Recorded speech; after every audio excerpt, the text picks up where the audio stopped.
Hello, everybody. I'm Richard Roberts. I'm the resident dramaturg at the IRT. Welcome to another one of our virtual post show discussions. This time we're meeting with the cast of number 6 by TJ Young to talk about that play, which will be available to you to stream through April 4th. And I'm going to say this right now, there will be spoilers in this conversation, I'm sure. So if you haven't seen the show already, you might want to stop now and watch the play before you watch this post-show discussion. It's a terrific show and you're not going to want to miss it. I'm joined today by Millicent Wright, who plays Ella, the mother of the family. Lakeisha Lorene plays Felicia, her daughter. Jamal McCrae plays Felix, her son. They are twins. And Michael Stewart Allen plays Kelly, who, if you've seen the play by now, you know is a policeman. This play is set in 2001 in Cincinnati during the time of the Cincinnati riots. It's a fictional story that's set during a historical event when a young 19-year-old Black man named Timothy Thomas was shot by the police when he was unarmed. A situation that has happened far too many times in our country in the last few years. The first question I want to ask you folks is, what compelled your attention when you first read the play? What made you want to accept the role you're playing? I hate to interrupt right off the bat, but let me say one thing. It's not just a few years. It's been hundreds. Well, so we're just acknowledging history. You're absolutely right. You're absolutely right. Sorry about that, folks. Just want to make sure that we're looking at it because we're going to talk about this play and the fact that the story, how relevant the story is after all these hundreds of years. And the play deals with a lot of harsh realities that we have to admit. Yes. That we have to acknowledge. Yeah. I think for me, what Millicent said about it not being just recently, this has been a problem in our country since the beginning. And because of social media, because of the way we consume this 24-hour news cycle that is everywhere, it's now unavoidable. What struck me about this play is how poignant it is, you know, from back in 2001 up until now. And even in so many ways, so much has changed, which, you know, us as a cast and crew know, even from some of the small things that were in the play, that could have been more acceptable at that time that are absolutely not even plausible at this present time in 2021 where we are. With today being Breonna Taylor's anniversary of her murder, it just, for me, when I look at work that I want to do, that I want to be a part of, and stories that I want to be a part of telling, it has to speak to me and it has to be important to me. So one of the things that are important to me, obviously, as an African-American woman, are telling our stories. So outside of learning more about Felicia and her journey as an autistic woman and what that looks like in her world, I feel like this play will open the eyes of so many that see it to realities that are just not native to them or not always the everyday world. I would go off with kind of like what Lakeisha was saying. What struck me about the play was the relevance of it. I thought it was pretty interesting situation that they were in.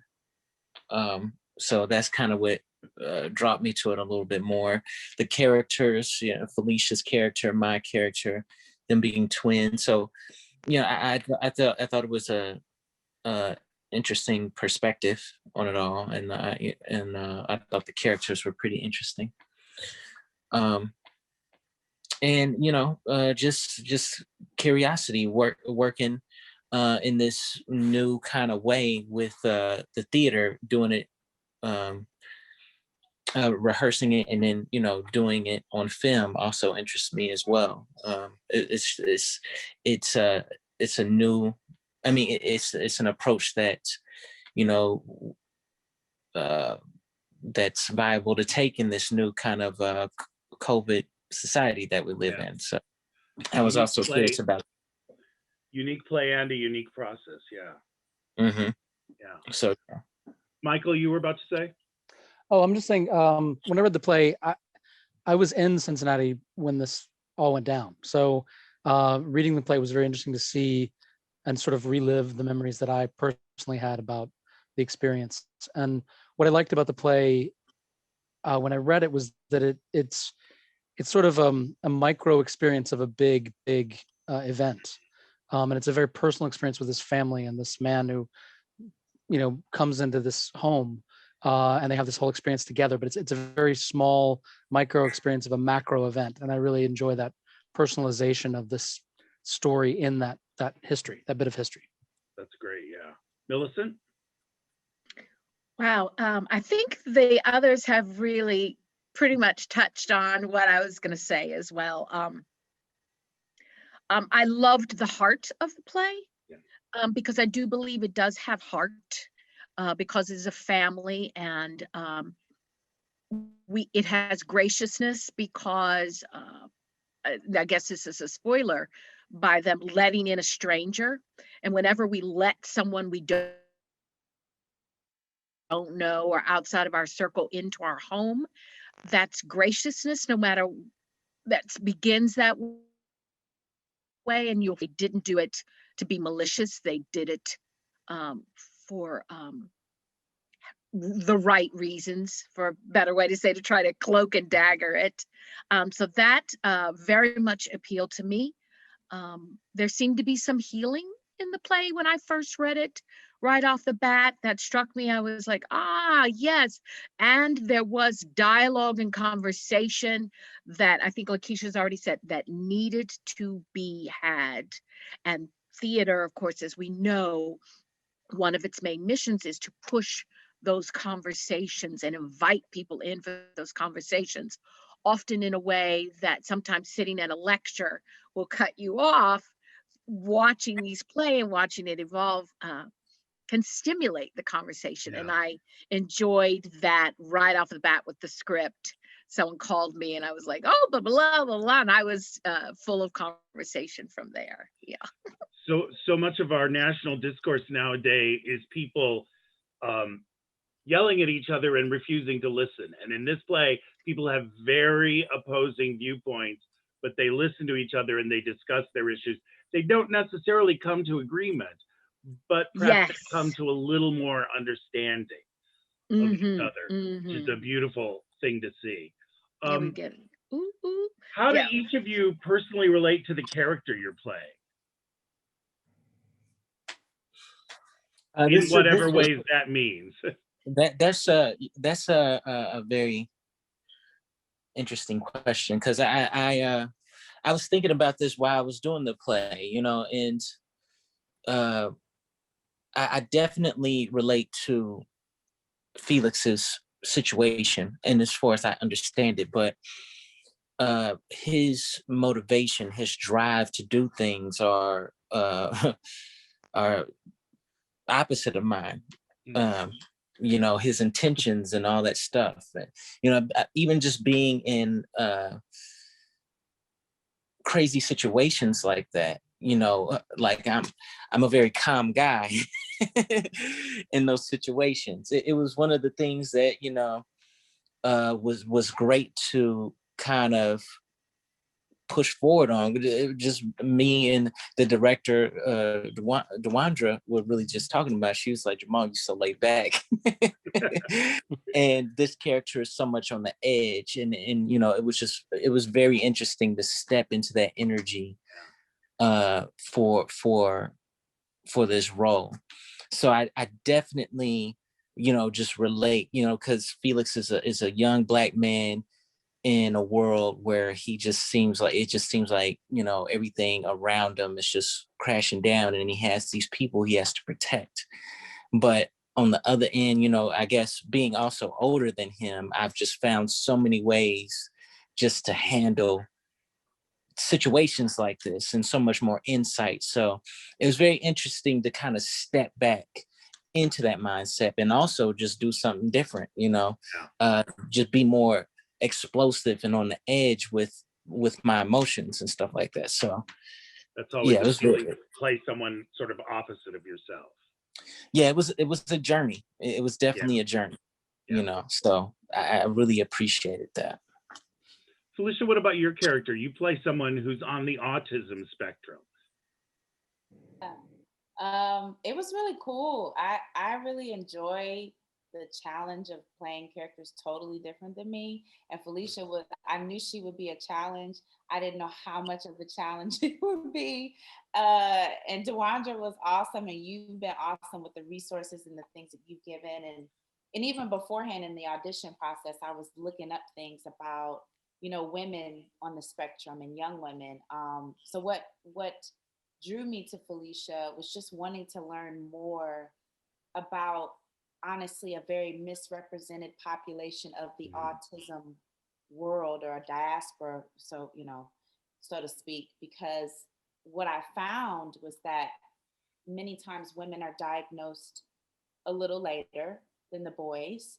They are able to socially adapt a little better, or seemingly better than the boys. But they still there's still things that are still similar to what we all recognize as autism, or, you know, certain signs that someone may be autistic.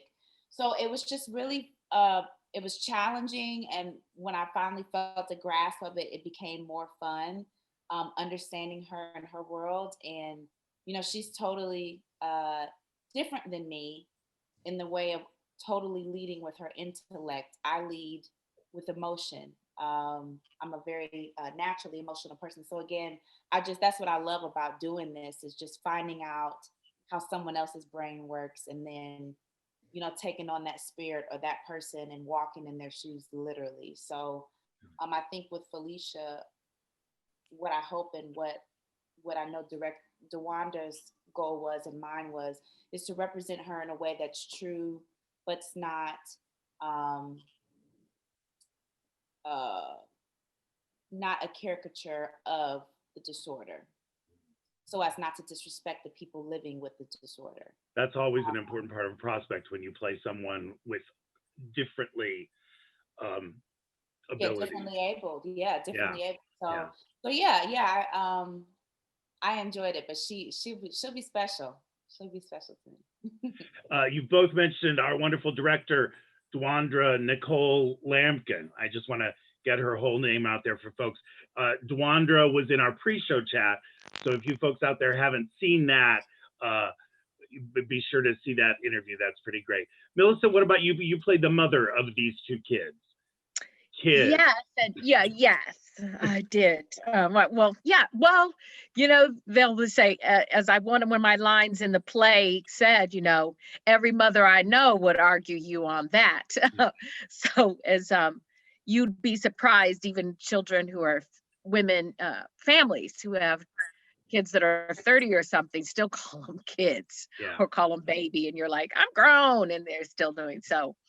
I think you asked me this question in the program interview, so we want to shoot everybody to the program, so I don't want to give too much away.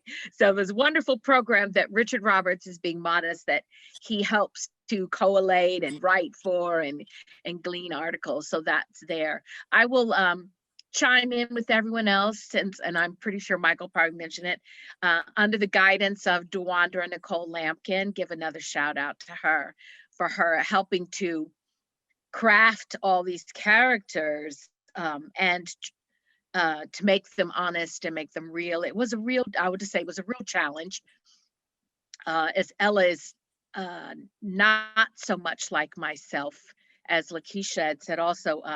I live here, and Ella as a mother, as a woman of color from predominantly African-American neighborhoods, having lived and lost her husband to violence and all that, she's grounded herself, or as Dewandra's wonderful word of resilience is there. So I needed to bring this. Here is my demonstration. And that was hard. I don't think I got there fully, but it was wonderful to try to walk in her shoes. That's a beautiful way to put it. Michael? I've been listening to everybody else respond, and I'm trying to think about how I would respond to this, because I really don't have a lot of similarities with Kelly. I'm not a policeman. I don't know what that's like. I don't really know what it's like to be in the situation like he's put in at this. So in the process of the work, you just sort of start thinking about the immediate need of what he needs, and what he needed was, emotionally he needed answers. Physically he needed to get out, to escape, to be released. To get to his own family. Exactly. You start with those things, like his need to talk to his son. You start those immediate needs of connection. That's where you build the basis. And then I was very lucky to be hooked up with a Indianapolis police officer named Dawn Higgins, who I had a really great conversation with about her experience dealing with situations like he finds himself in. And that was really helpful as far as like the final sort of icing on the cake, as far as like the needs of the character, and the real, what I thought was important ended up being eminently more important than I thought it was, exponentially more than I thought it was. So that was really helpful as well, to talk to someone in the community. And then also in a weird way, like to listen to some of the police officers who were at the Capitol, defending themselves against the mob in a weird way, listening to some of the interviews against the people talking about how they sort of experienced trauma and that kind of thing in the days afterwards. Because I think that's where Kelly sort of finds himself in.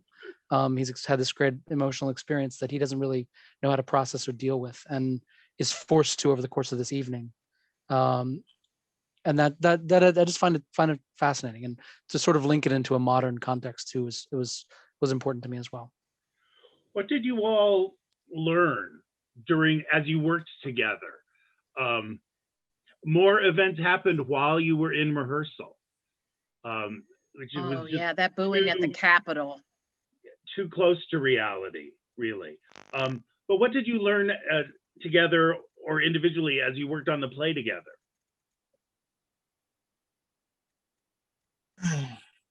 It was so heavy, Richard. I think we experienced, and if I could speak for us as a cast family, the heaviness of the atmosphere of what is happening right now, and the heaviness with some light moments for y'all, but yeah, and the heaviness of this material.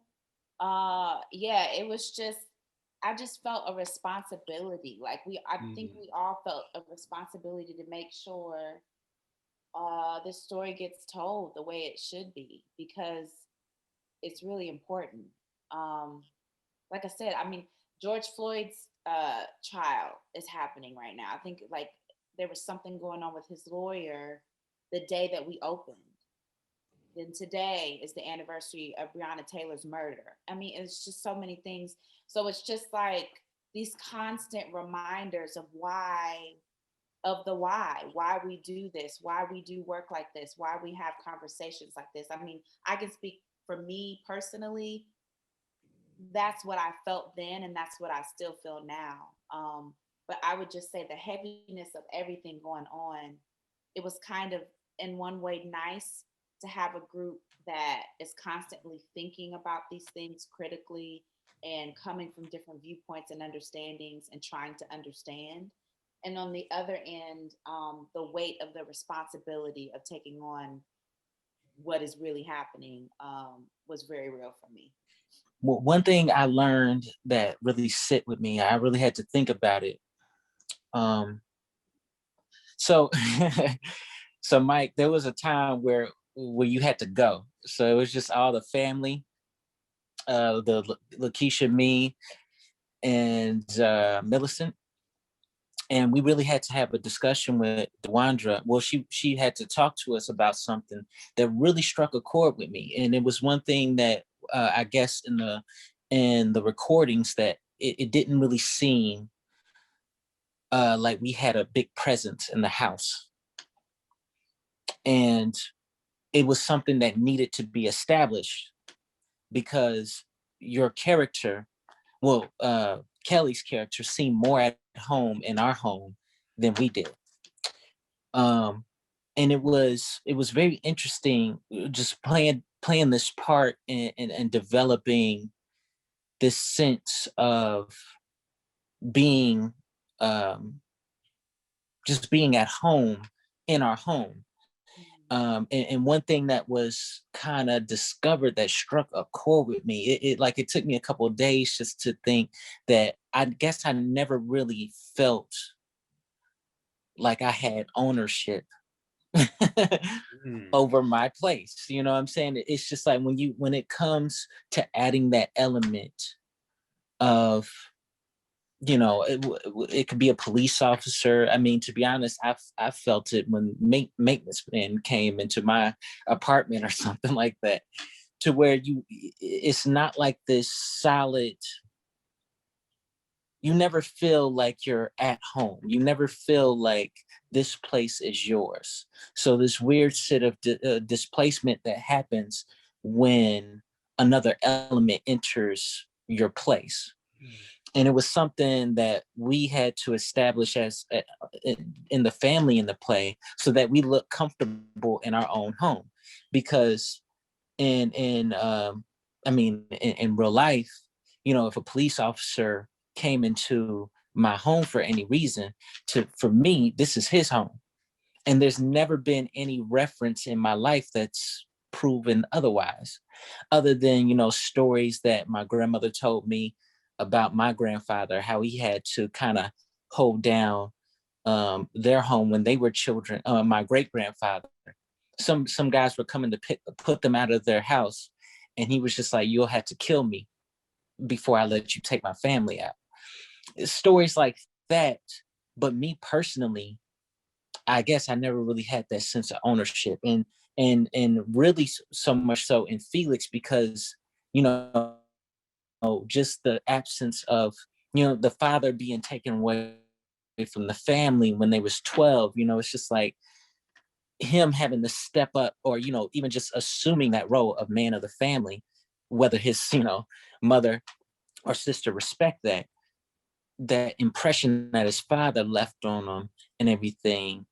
I really had to tap into, okay, well, this is my domain kind of thing. You know what I'm saying? Just to be able to be, this self-proclaimed protector of the family, I at least had to, find ways to assert my position within that home. So that was one thing that was a major thing that set with me, that kind of probably actually changed me, was just, oh snap, I never really had no concept of ownership. Even when I did own something, it felt like it could instantly be taken away, and there was no use in defending it in some cases. You know what I'm saying? It seemed inevitable. Things can make a huge difference in what you're doing. Mm-hmm. So yeah, sorry, but that was a major one. So. That's great. I'm surprised Lakeisha didn't go, snap, Jamal. We weren't supposed to say anything about that. I was thinking, well, so much for the secret. I said something once in rehearsal. She was like, Millicent, we weren't supposed to talk about that. I was like, oh, it's over now. What goes on in the house was supposed to stay in the house. Yeah. Under order. Oh, that is so true. That is a cultural thing we always learn. What goes on, you don't go out there and put your business in the street. But since the show is, opened and closed and everything, I was wondering what you guys were talking about that. Then we had to leave the room. So I appreciate letting me on that. Yes, now you know what happened behind closed doors. So you all clearly get along wonderfully after your experience together, which is a lovely thing to see. But a couple of things that you said, Lakeisha, made me want to ask. It is dark, heavy material. The play is not entirely dark and heavy. It has moments of humor in it, but it's about something very serious. And the four of you had to deal with that serious, heavy material every day. So A, thank you for doing that so that the rest of us could experience the play. And B, how did you together keep yourselves going, energize each other, lighten the mood, keep yourselves going through a month of challenging work? Humor. Yeah. We That, danced. Me and that Millicent Michael Stewart danced. Allen's being modest, but that is a funny man down there. in Yeah, that he corner. jumped He is- around. so, yeah, so humor, stories, connecting with other people to, just to sort of get outside of it for a while. But I'll admit, I did go home from rehearsals and, let my dog out and then drop tired. Because it was, I found it very exhausting and heavy.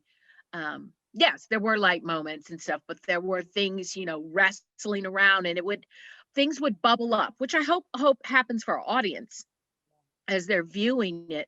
Things will bubble up for them, stories they remember from their own life, or things that they're thinking about as well. Because I had to. One of the heavy things for me was I said to everyone once, because I was just in tears, I was like, I don't live my life like this. I don't live in this. Because of the time I grew up, we were really pushing integration in schools and things like that. And my family made an effort to put me out in there. So to realize, I guess, self-awareness that I myself had become complacent.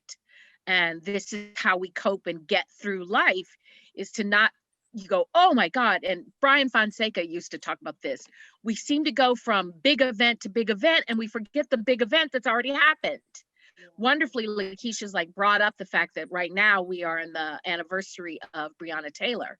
Wonderful, in a weird sort of way to say wonderful. We did a show that acknowledged the 20-year anniversary of the murder of Timothy Thomas. But other than that, we go through these events, we remember them all. We'll never forget the whole George Floyd happening during COVID. And then we forget. And a year from now, we're coming on the anniversary of that. We could forget it. So I realize that I need to, if I learned something, because I think that's one of the questions it started with, I've got to stop this. I need to remember, I need to note. I'm not a journal or person who journals. I probably need to, but I need to record these things and make sure that I push them out there more, that so we don't forget. We push forward the history. We don't forget MLK, and there's two MLKs now, because everyone's starting to talk about second MLK Jr. more since what's going on now than first MLK Jr. And I think some people out there in the world, in the virtual world, understand what those two are. So we push forward our historic sort of heroes and characters, but we need to start pushing forward the new ones now, and the memories and the events of the last 20 years. We need to start getting them out there more. I need to shut up. I just want to say too, something I've been thinking a lot about, and I wanted to thank everybody here, is that as an actor in the American theater, when I normally walk into a rehearsal room, I'll walk in there and there'll be a cast, and there'll be maybe one other person of color in the cast. And to do this play on a personal level, being the other in the room, quote unquote, the other in the room, the guy to leave the room, and to experience that. No, I mean, I consider myself, fairly woke, fairly aware of everything. I'm very, progressive as far as my policies and everything towards race and religion, sexuality, everything like that. But this whole experience just reminds me that as a white male in America, I've had a different experience from all three of you. And I was reminded of that daily, and in a good way. And I learned so much just from working with you on this material and having this conversation that our characters get to have, and then discussing individually, you as actors and human beings, that conversation that we were having. So I would just want to thank you all for welcoming me and making me feel at home and being a part of this cast. Because it's really been educationally helpful for me personally, and it's opened my eyes even more to my experience with the police is very different from your experience with the police, and that's how grateful I am to have a better understanding of it. And I owe all of you such a debt of gratitude for welcoming me and sharing that experience with me. So I just wanted to say that publicly to everybody. And it's been a great thing to do this play, and I hope people listen to that conversation and go out of the theater or go out of the whatever browser you're watching it in, and think about that as you think about the play. Thank you, Michael. That's a beautiful way for us to end up as we run out of time for the Zoom meeting that we have scheduled. And I just want to note that several of you have used the word conversation. And that's the big thing that we have been talking about as a theater with this play. It provokes so much conversation. So you folks out there, after you've watched the play, after you've seen this conversation, I hope that you're having conversations, because the play really inspires so much to think about and to talk about. Thank you all four very much for joining us today. If you haven't seen the play yet, it's streaming through April 4th, number 6 by TJ Young. It's a beautiful production. Thank you all very much. And thank you, everybody Richard. have a great day.